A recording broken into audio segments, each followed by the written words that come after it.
Thank you for joining us. I'm Ali Gastanian, and I'm the director of the I Believe Israeli Women Global Movement.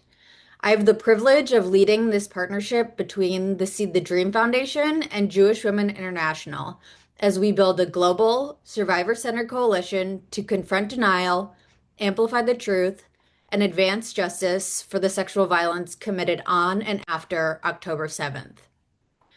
I want to begin by thanking Dr. Marcy Gringlas, president and founder of the Seed the Dream Foundation, whose vision continues to guide this work and bring together a growing coalition committed to ensuring these crimes are recognized, documented, and addressed with the seriousness they demand. I also want to recognize two extraordinary partners, Talia Kaplan and Becca Stern-Wagner, whose leadership and commitment have been instrumental in shaping and advancing this movement. Over the past several weeks, I Believe Israeli Women's Global Coalition played an active and strategic role at the 70th session of the United Nations Commission on the Status of Women, also known as CSW. CSW is the UN's principal forum dedicated to advancing gender equality and women's rights. Each year, it brings together governments, UN officials, and civil society leaders from around the world to shape policies, set priorities, and assess progress on the most pressing issues facing women and girls. This year's session focused on strengthening access to justice for all women and girls, including efforts to address violence, eliminate discriminatory laws and practices, and expand women's participation in public and political life. At CSW, I Believe Israeli Women convened our first global summit, participated in high-level discussions, and engaged directly with UN member states to advance conversations around accountability and access to justice. Through this work, we've built a global coalition of Jewish organizations and international partners united in ensuring that all women and girls are included in the fight for justice. This coalition spans regions, perspectives, and lived experiences, and that breadth strengthens our ability to advocate effectively. Today's conversation builds on that momentum. We will reflect on what emerged from CSW, where progress is being made, and how we translate global commitments into meaningful action. I'm honored to be joined by an extraordinary group of women whose work spans law, advocacy, and global policy, and whose leadership is helping shape how we think about justice and accountability worldwide. Joining us today is Meredith Jacobs, CEO of Jewish Women International and co-founder of the I Believe Israeli Women Global Movement, whose leadership has helped grow IBIW into a global platform advancing accountability and elevating the voices of survivors. We are also joined by Celine Bardet, founder and president of We Are Not Weapons of War, and a globally recognized expert on conflict-related sexual violence, who has spent her career working at the intersection of law, justice, and international accountability. We're joined as well by Ayelet Rozin Beit Or, a legal expert and leading advocate for survivors of gender-based violence in Israel, who has been at the forefront of advancing policy, legal reform, and efforts to address sexual violence in the context of October 7th.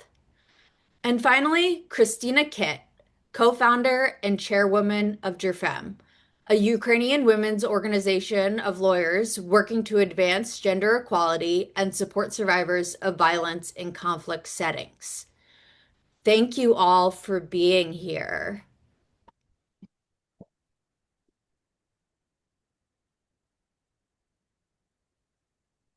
Hi, Ali. I'm excited for our panelists to join us.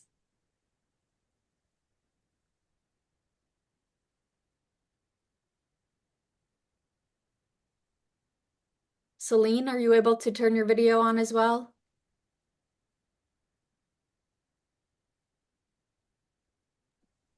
Yeah, but I'm outside, so good good morning or good afternoon, everybody. I'm very pleased to be here. I'm going to do the talking by walking today. Sorry for that. We'll get the beautiful Parisian scenery in the background. It's excellent. Exactly. Um, yes. So to start, I want to take us a step back and look at IBIW's presence at CSW this year. So Meredith, can you walk us through IBIW's core goals this year at CSW and what we set out to achieve? Absolutely. Thank you, Allie, and thank you to my incredible panelists and friends and colleagues. So let me go back a little bit just to make sure that everyone listening today kind of understands the depth and breadth of what I believe Israeli Women has become since we launched back in May of 2024. We now have more than 10,000 members of our movement. That is all of you. This spans, oh my gosh, Allie, what is it, like 4 or 5 continents? I mean, truly, truly global. We also have our original, who we call our founding sisters, the experts who came with us in our original delegation and who continue to serve as a source of guidance and expertise. We now have 40 Jewish organizations who we refer to as our Jewish Coalition. These are other organizations like Hadassah and Na'ama and NCJW and ADL and AJC, all who come under our umbrella and help us to amplify our work and our messaging and stand with us at the UN at events like CSW. And finally, we have what we are calling our global coalition. So these are the women you will be meeting today. Women like Christina Kitt of the Ukraine, Celine Bardet of France, Lily Mu of Iran, Paula Rodriguez from Colombia. These are women who are deep, deep experts in the work of conflict, addressing conflict-related sexual violence, and who are not only standing with us as colleagues, but are sharing their expertise and are providing invaluable supports and allyship when we walk in together at meetings. CSW is the UN annual meetings on the Commission of the Status of Women. This is the largest gathering of global women's organizations. There are several different types of events, and I'm sharing this so that everyone knows what we're talking about. There are what we call parallel events that are hosted by NGOs as part of the NGO forum. Everyone who attend is able to get a ticket and attend any of these parallel events. There are side events. Side events are hosted by the missions. The missions are the member states to the UN. This is where the country's ambassador to the UN and their staff reside. They will also often host events on a topic and either host them at their mission building or somewhere on UN grounds. And then there are official UN events. So that could be the Secretary General is doing a meeting, an overview of everyone attending. So those are the different levels. Last year, I believe Israeli women, for the first time, attended CSW. And of course, it was the first time. It was the first time after we launched that it even came up. JWI has standing at the UN, and we were accepted. You have to apply to be allowed to host a parallel event. We were accepted to host a parallel event, and we intentionally framed the work in a way that invited global panelists. So we weren't just sitting with Israeli women. We talked about the weaponization of social media in prolonging the harms of conflict-related sexual violence. So Jerfem was with us, Nadia's initiative. We had a former ambassador, and we talked about this. Following that event, which was standing room only, we met Celine Bardet, we met Yael Gviersman, we started to meet other women, and we all said we need to work together. What we learned last year was that there were a lot of women walking around with tote bags that said, from the river to the sea. There were a lot of events, parallel events, side events, talking about Gaza, and nothing, with the exception of our one parallel event, even addressing what had happened in Israel. And two Israeli women. And here, this was a global conference. on women's issues. And yet, once again, we were seeing on a world stage the atrocities committed against Israeli women were being ignored. So we knew this year leading into it, we had to do things differently. We worked with our partners in the Jewish Organization Coalition and encouraged them to also apply to host parallel events.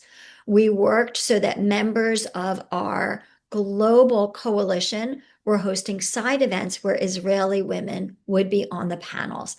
And we walked around together as a group, supporting one another, all wearing these little kalanit pins, which is the symbol for Israeli women. It's the beautiful, fragile flower that blooms in Israel in the spring, and yet somehow, with its fragility, thrives under the most harsh, war-torn conditions.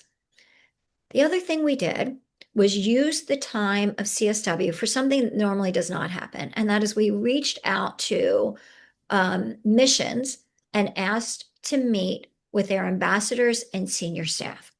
We actually were able, and Ali, I credit you so much with the work you did to make this happen, to meet with 7 different member states, most of whom had the ambassador in the room, many of whom had staff who worked on the Human Rights Council or on UN Women or on the Commission of the Status of Women, key staffers. And we were able to walk in, for example, to the meeting with France alongside Celine Bardet and Sarah Baruch. We were able to walk into Argentina with Paula, with members. We were able to walk into these meetings, not just as Jewish and Israeli women, but saying what we are talking to you about is of issue to all women, and you need to hear us. And that is something that was remarkable. And I don't know how to express enough the work that it took, how unusual it was for us to be able to have these meetings, and the impact it will make moving forward. Absolutely. Thank you for sharing that, Meredith. And, I was in awe as well throughout CSW about just how powerful and inspiring this group of women that we're working with. It's truly amazing. So Ayelet, I want to turn to you. It was quite the journey for you to get to CSW in New York. Amidst the ongoing war, you traveled all the way in from Israel. Can you walk us through your journey and why did you really th why was it so important for you to be there in person? Yeah, so shalom and good evening from Israel. I hope I won't be disturbed by some kind of siren, which is expected because of the Jewish holiday tomorrow. So yeah, we're in the midst of war. I have my family here, my community, and once the war broke, I figured it's not going to happen. I won't make it to the CSW. But then a very long and encouraging and strengthening conversation with you, my friends, made me realize that it was even more important for me to come and to bring the voice of Israel, of Israelis, and of Israeli women to the CSW, to the UN. I understood that I might be the only Israeli there, like the only, not the only Israeli, the only person coming from Israel. And it pretty much was like that. There were maybe 2 or 3 others who made it. And it was especially important to put this subject on the table. And as Meredith explained, thoroughly. We had many stages and encounters with various people to tell our story about what has happened and what is happening. And one of the most moving situations or events that were on the CSW was the Israeli event, the Israelis mission event, where they dedicated the hour and something of the event to bring the Iranians' women's voices. Israel gave the stage to Iranian women And that was a powerful moment in so many levels, politically, emotionally, like logistically also, I have to say, um, to hear the women speaking about what is going on in their country and speaking about how the world has abandoned them. And one specific moment was when a survivor, a refugee, an Iranian woman who the regime took her eye, she said, I am sending strength to all Israeli mothers holding their children in the shelters, but you are our saviors, you and the US forces. Thank you for that. And we're begging you not um, to persist and not to let go until this regime falls. We need our freedom. And that was very powerful. And 5 minutes after she said that, I got a siren in my phone from back home in Israel, and I started weeping. I said, in one table on one side of the world, we're together in this and strengthening each other, and on the other side of the world, we're throwing missiles at each other. Um, and for me, that journey to the CSW, the story tells the whole what was the whole journey about. It took me 48 hours to get to New York through Athens and Taba, 4 continents and 48 hours. Um, but it was very strengthening and very important professionally to be able to, again, bring the story of Israel, of Israelis, and to keep demanding accountability. I'll maybe broaden a little bit about this later, but I will say that for a very long time, I felt very alone. An Israeli woman, Jewish woman. I felt like, you know, nobody, the world has turned their backs on us. My feminist colleagues, my professional colleagues, and it was only us demanding this recognition. And suddenly being there in the UN after Hamas was blacklisted for committing sexual violence as a weapon of war, was recognized only in August 2024, almost 2 years too late, but it's there. This achievement is there. Suddenly, we did not need to demand the recognition. We had we had and could push forward for accountability, for recognition to the survivors. That was a huge moment and huge achievement of this event. Absolutely. I mean, I was just so in awe of you being able to make that journey both physically, mentally, and emotionally. It was really incredible. And it was just amazing to be able to give you a hug in person. So I will turn to Celine now. Celine, your organization, We're Not Weapons of War, is currently working on a major report examining the sexual violence of October 7th and the international feminist response. Can you share more with our audience about this work? Yes, thank you very much. And thank you, Ayelet, for your words, because, yeah, it was a journey, very interesting one, actually. Um, First of all, I apologize because I'm outside. And yes, we are not weapons of war. We are an international organization dedicated to conflict related sexual violence. So we work everywhere. And of course, we've been alarmed by what happened on October 7th. So we start to work on that. We went to Israel several times. And we are about to publish a major report. Probably in the course of April. To be honest, we wait for the context to calm down a little bit, so we have a clear open window for our report. But the report is a bit different from others, and that's why I think the conversation today is very important, because it will not only be a report of us, establishing the conflict-related sexual violence that occurred on October 7th, and we already publicly stated it since the beginning.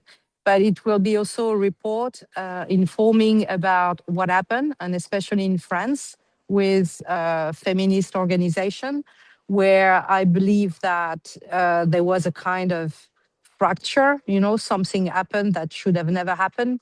And I think we need to learn lessons from that. And this is something that we are putting, in the global discussion through this report. We intend also to explain how Israel is working. And actually, I was about to say, who is Israel?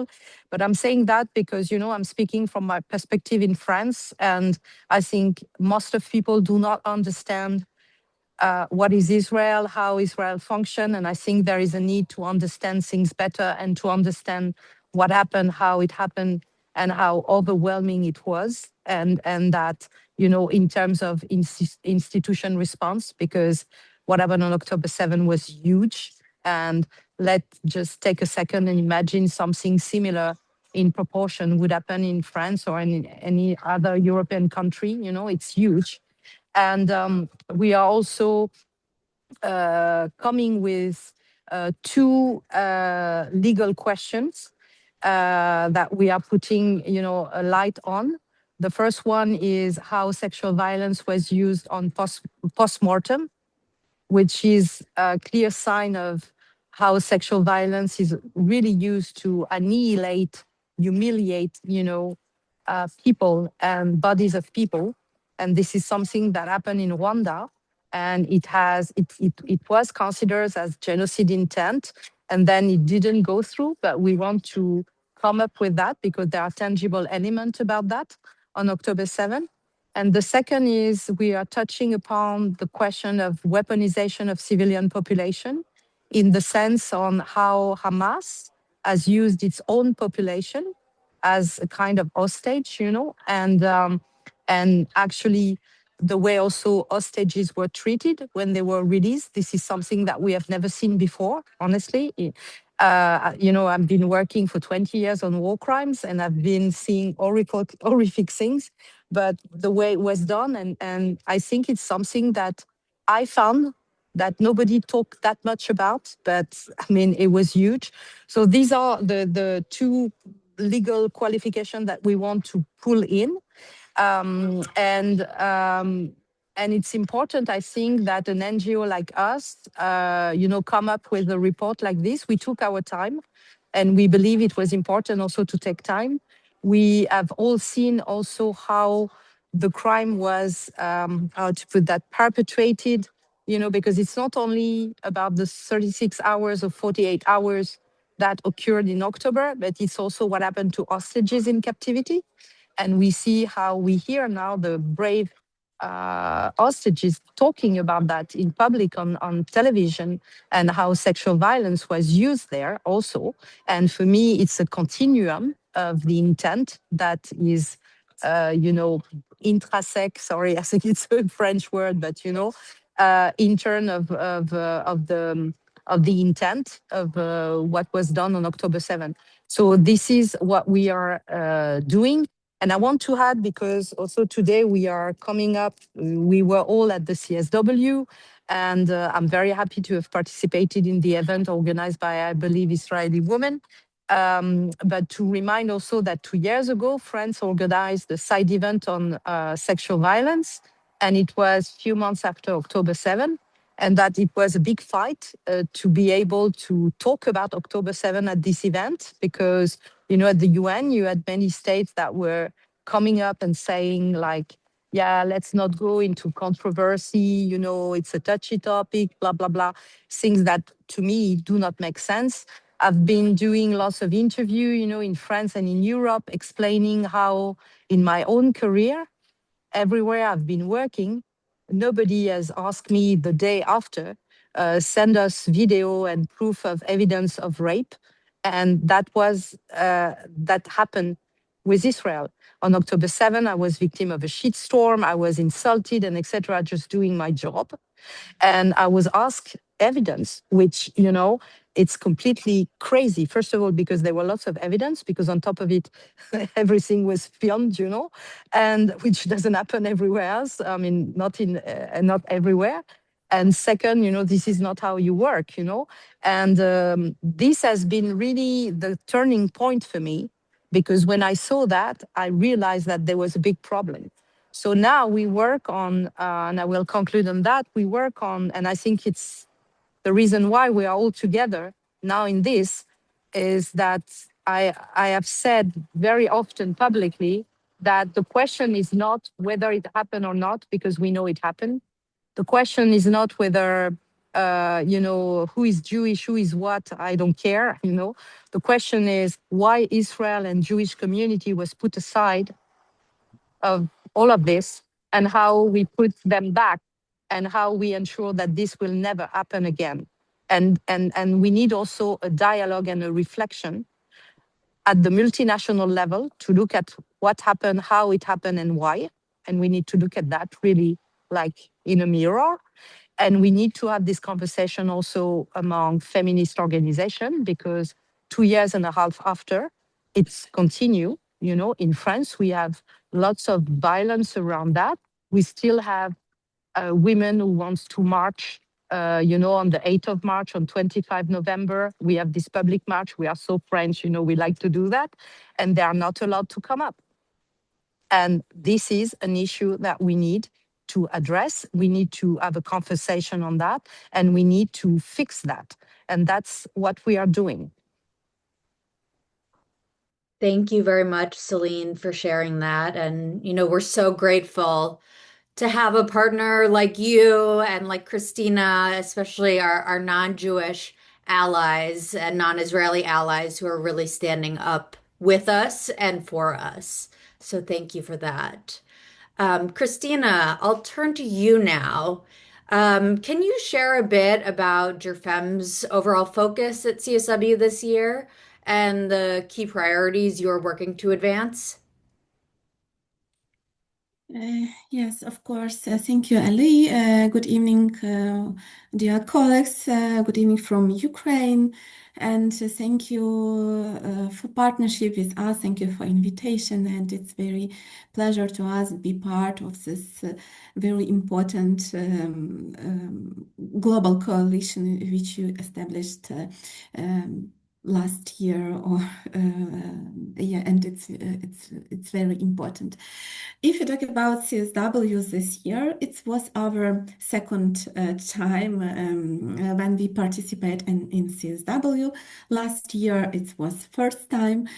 But if you talk about this year, as you mentioned, a topic of this CSW conference was access to justice for women and girls, and our organization, Ukrainian Women Lawyers Association, EURFEM, we are working with justice actors, and of course we are working with the justice system in Ukraine, and also we are working with international justice mechanism. If we talk about responsibility and justice for survivors of conflict-related sexual violence, Ukrainian survivors who suffered from conflict-related sexual violence committed by Russia and Russian soldiers here in Ukraine. And of course, it was very important to us not only participate in this conference, but also try talk about justice and responsibility as a part of international mechanism, and also as a part of a peace building process. Why we start talk about this and why it's important, especially now, as you know, many of you heard last year after Trump inauguration, you heard how very active Trump start talk about peace building processes in many countries, in many armed conflict and so on. And last year we did not hear any discussion about justice and responsibility for perpetrators, especially Russian perpetrators who committed crime of aggression against Ukraine, who committed crimes against humanity and other war crimes, including conflict-related sexual violence. That's why we, as a women's rights organization and human rights defenders, we are worried that justice will be not part of any peace agreements, and it's our responsibility as lawyers to advocate justice and responsibility as a part of any peace building processes, peace building negotiations, and so on.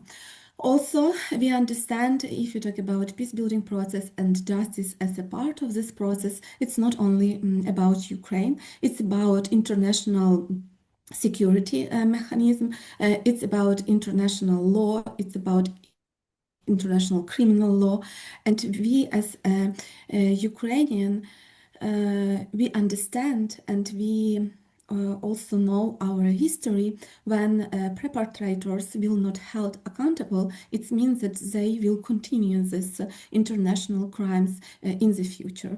That's why we organized together with our Ukrainian permanent mission side event, and we unite many European women leaders, ministries, and ambassadors and other women leaders from Europe and other countries.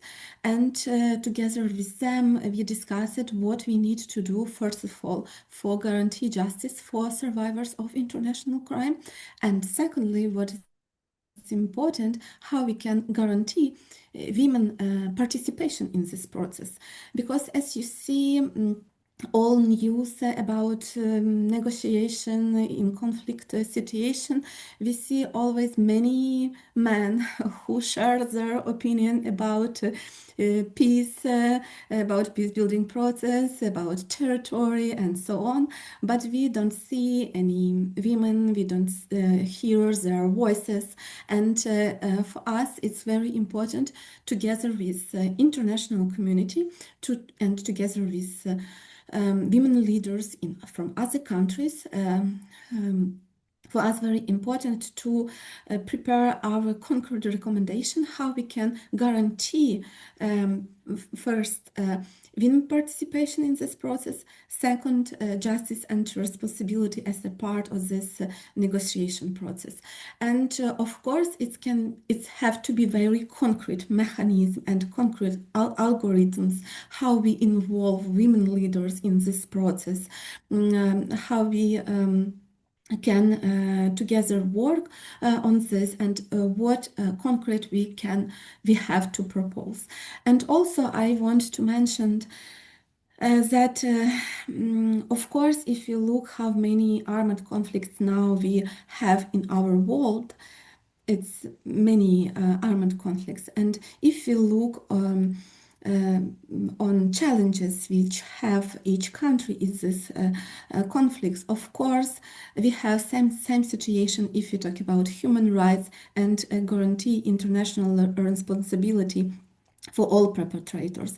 Also, if you look on this conflict, of course, we will see that yes, we live in different contexts, but if you talk about women's rights, if you talk about women participation and women visibilities in this process, we have the same challenges.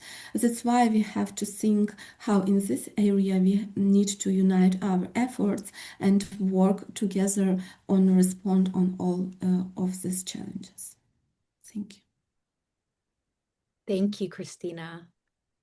Meredith, I'll turn it back to you. Partners like Christina and Celine were early partners for us in this global coalition. And we kind of came together last year following CSW. So I'm wondering if you can talk about how the global coalition has grown and evolved since its formation last year. Absolutely. And I do want to start by saying how remarkable Christina's side event was. First of all, so expertly moderated. There were so many experts from so many different countries on it, and to go around and learn as much as we did. But what really resonated with me was when someone shared that when women are not part of the peace building process of peace negotiations, those agreements, those pacts fail.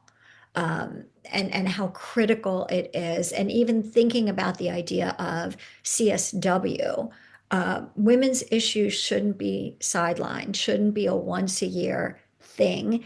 These women's rights are human rights and should be part of the conversation day in and day out.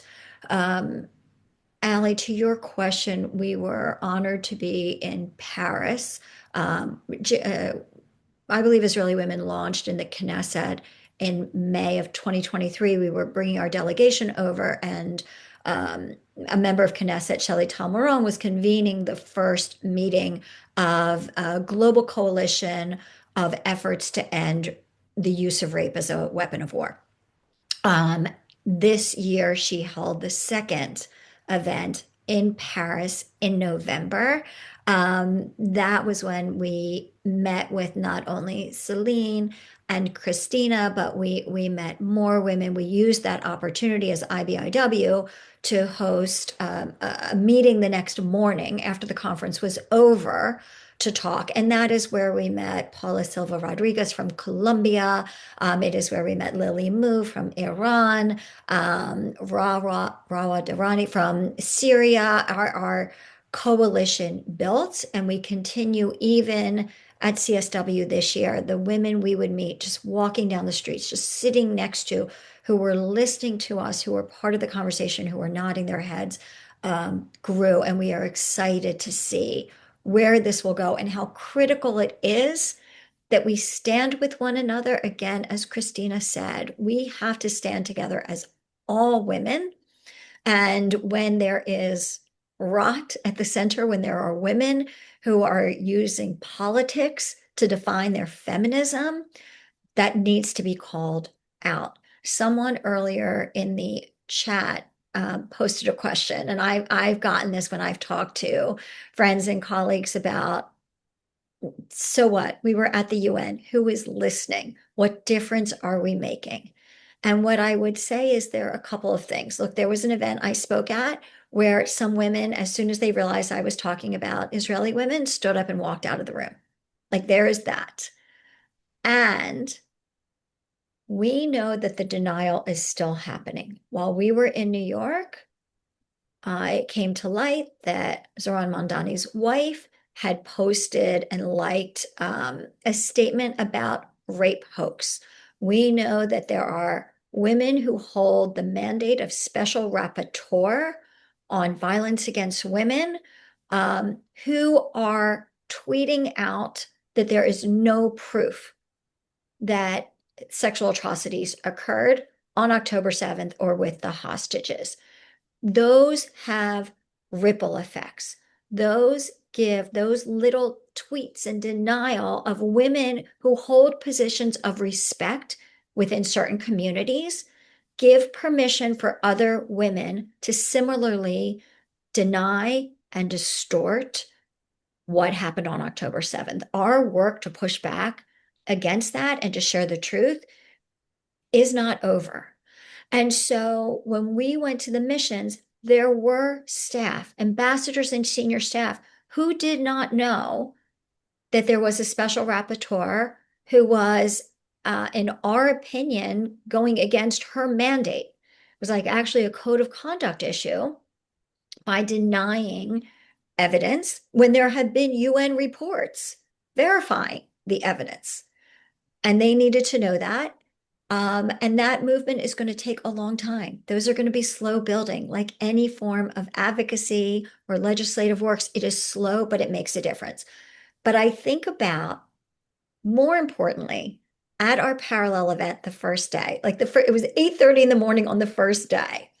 And there was a young high school student from Florida. She had been selected by her Girl Scout troop as a young leader to come up and be part of CSW.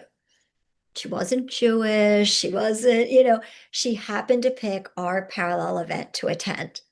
And afterwards, she went over to Ayelet and she was crying. And she said, I didn't know.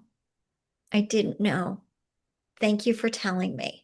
And that young girl will go back to her friends and will tell them the truth. And that's the difference we're making. Those are the ripples that are turning into waves that are going to make a difference. Absolutely. And Christina, you were one of our first partners in this global coalition. So I'm curious if you can speak about why you decided to engage from the outset and why it's important for you as, as an international feminist to be part of this global coalition and part of this work. Yes, as I mentioned, and as you mentioned, I'm co-founder and head of Ukrainian Women Lawyers Association, URFEM. And when we established our organization in 2017, I, my idea was unite female lawyers around gender issues and respond on gender-based violence and gender discrimination in Ukraine. Why I did this? Because I was sure that I cannot build any sustainable change on the national and international level when I work alone. It's not possible. And if I want to change some approach in these cases, if I want to guarantee justice for women and girls who suffer from gender-based violence and change our justice system, I need to unite people who have the same values, who are ready to support my idea, who are ready to work with me, and so on.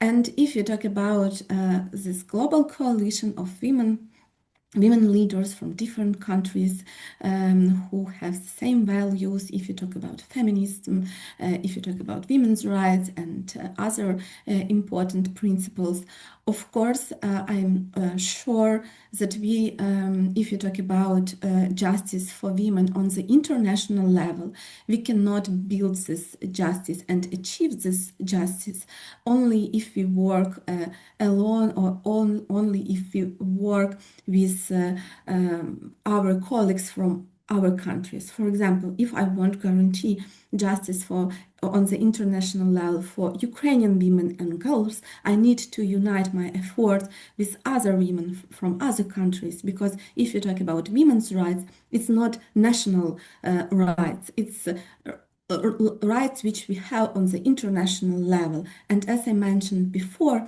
we have the same challenges if we talk about gender issues in different countries. And that's why for me very important to be member of global coalition, and for me very important to know how live women in other countries, especially in countries where we have armed conflict.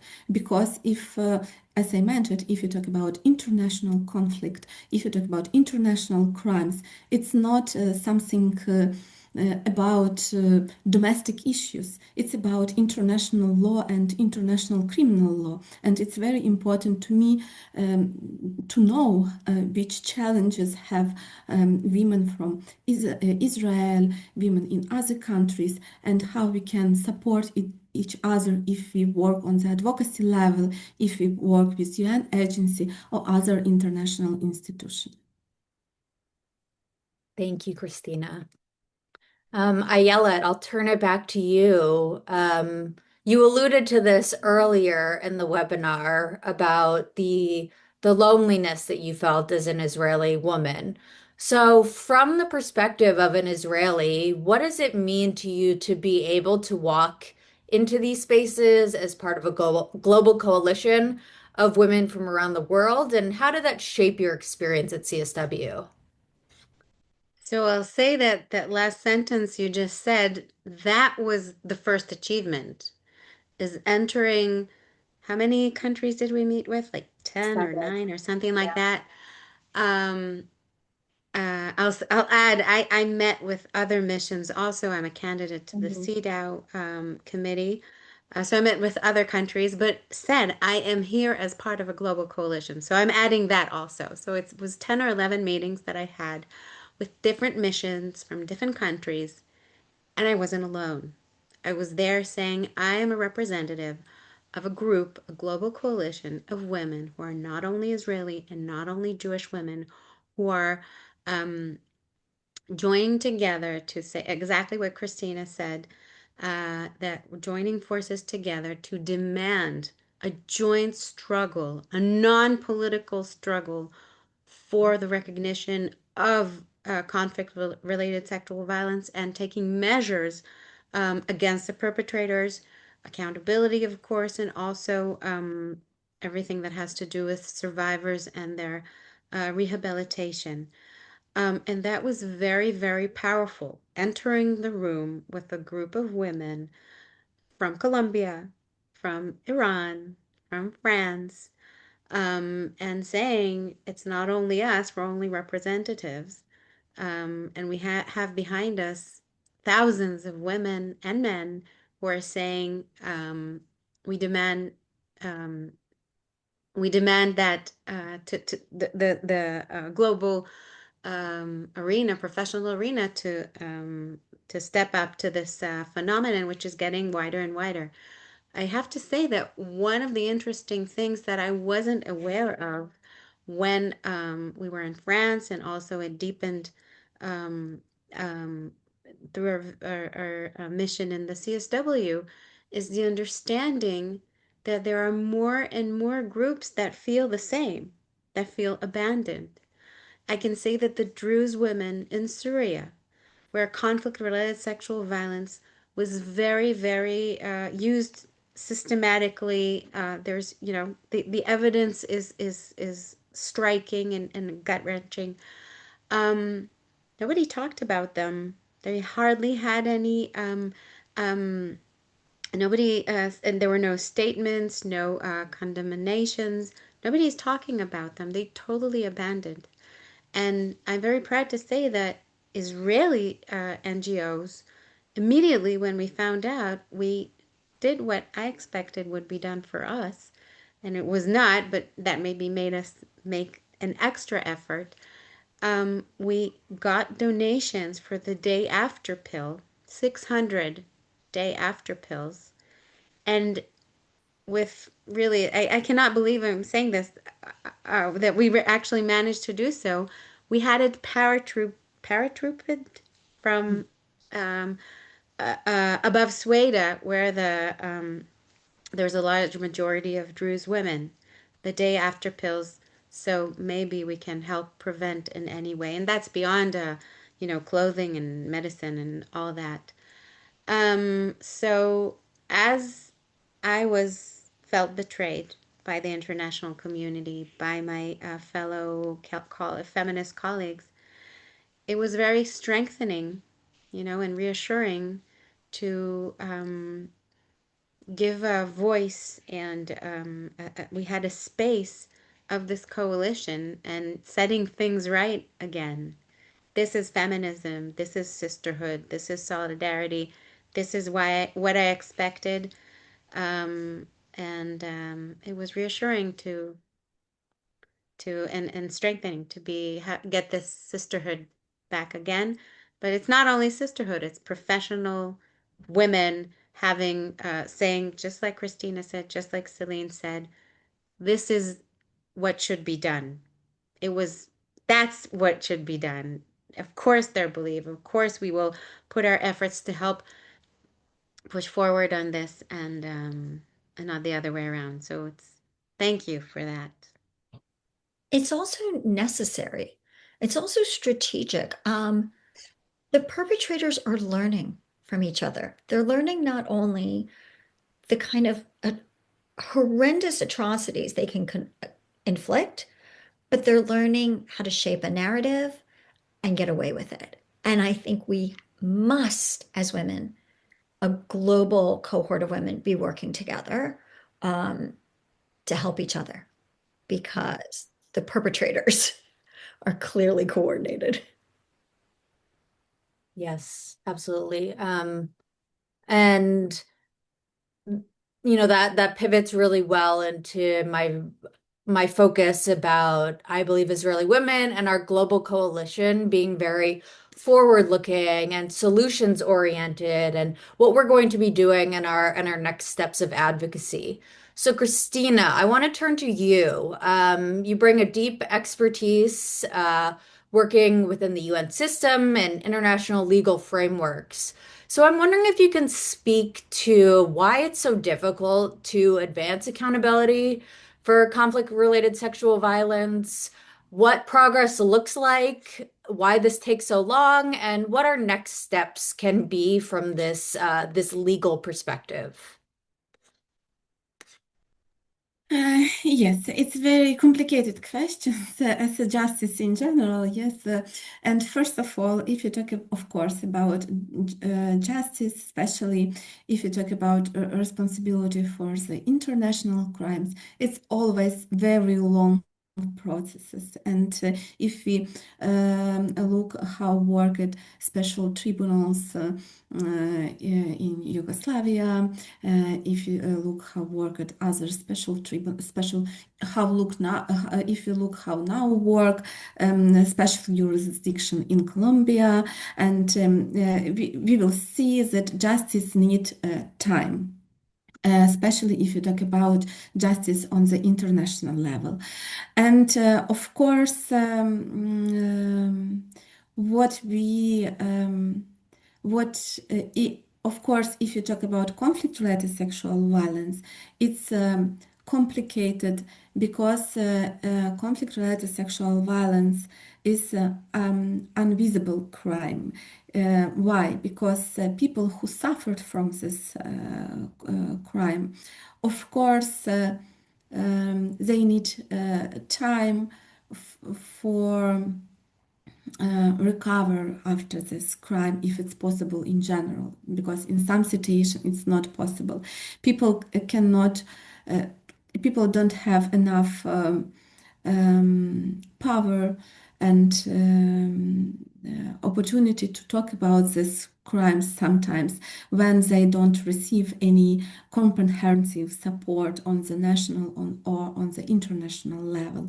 And that's why it's very complicated to prove this crime without testimonies of this of survivors of conflict-related sexual violence.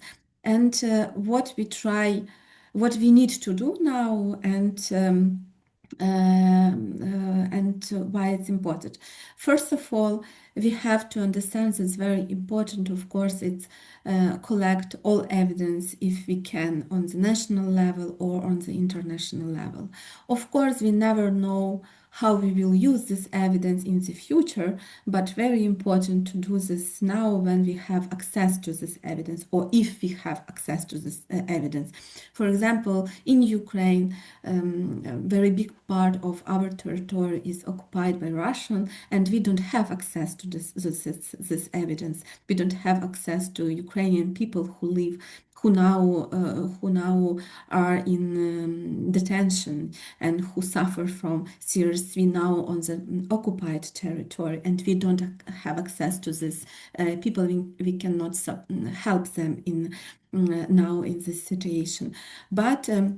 Of course, after the occupation of territory, we always try identify all evidence and collect all information which we can for the justice in the future, in the international level, and for the justice on the national level. Very big challenge for us now is justice on the international level, because if you talk about international institutions, especially as the International Criminal Court or some UN agency, they cannot work with our application in absentia way. It means they need to arrest perpetrators, and only after that they can continue this process, if you talk about justice process. That's why it's very complicated now, even when we have warrant of arrest, which was adopted by International Criminal Court. It's very good for us, but of course it's not enough because International Criminal Court cannot continue. Cannot start a trial process without perpetrators in the court. And of course, for us, very important now that Council of Europe and European partner support our work on established of special tribunal of aggression against Ukraine. It means that we every day we do concrete steps for justice on the international level, and I hope when we finalize all procedural documents, this special tribunal will start work, and we will have concrete verdict against Russian leaders, political leaders and military leaders. But what we can do as civil society organization, international organization, and human rights defenders on the international level, it's to try receive more information about people who suffered from conflict-related sexual violence. Because for many Ukrainian survivors who suffered of CSW, for them justice it's to have opportunity to share their truth about these crimes, because Russian propaganda have very big influence on the international level, and it's very important to always to receive information from Ukrainian survivors who are very active. We have in Ukraine near 7 civil society organizations established by survivors of conflict-related sexual violence, and they are very active on the international level, and they always try share their experience, how they suffer from this violence.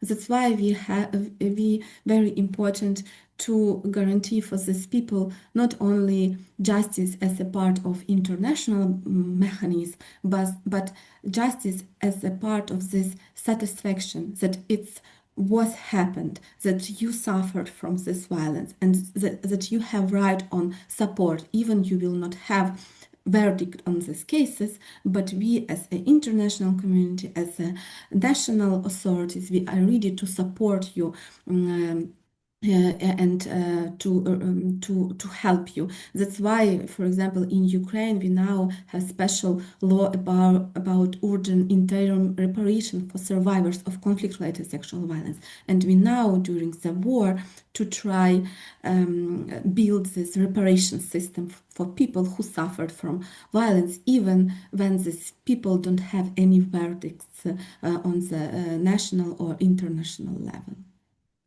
Thank you.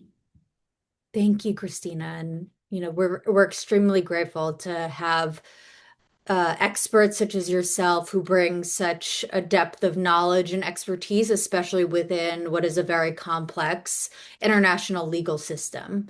So to wrap us up, Meredith, what are the next steps for I Believe Israeli Women, and how do we build on the momentum from CSW to drive continued advocacy, accountability, and impact? Thank you.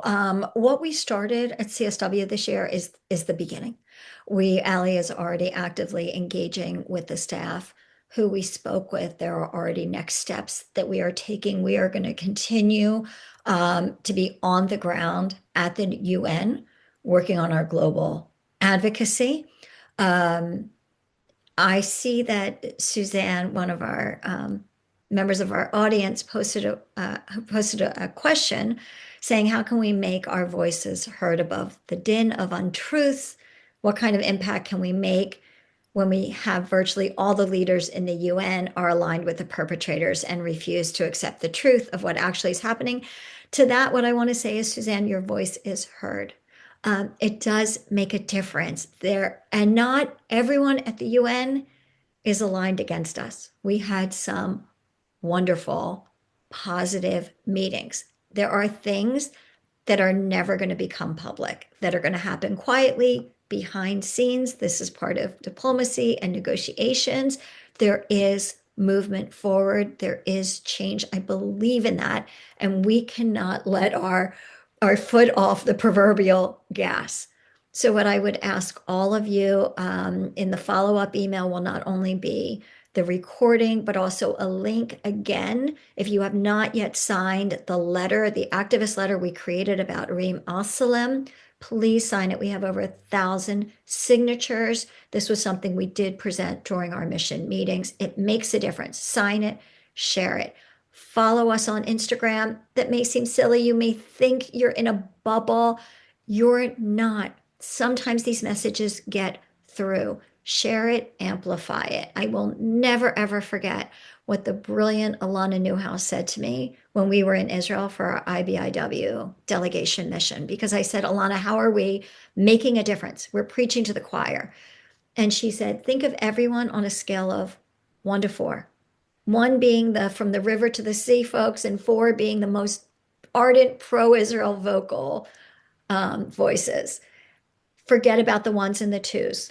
Don't waste your breath. They're not going to listen. Instead, make sure the 4s have the information they need and embolden the 3s to be voices. So if you are now here learning, that is your first step. I thank you. Share, whether it's on social media or at your Seder table tomorrow night. Tell people you don't know, just like there was that young Girl Scout in our room, what you say makes a difference. And I encourage you to keep being with us, stand with us, and encourage your friends to join. We are moving forward and we are working. And I can't thank you enough. And for those celebrating Passover, I wish you a Zis Pesach.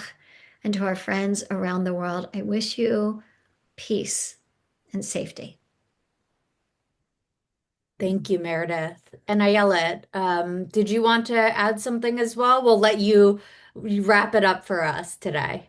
Thank you. Just two more words.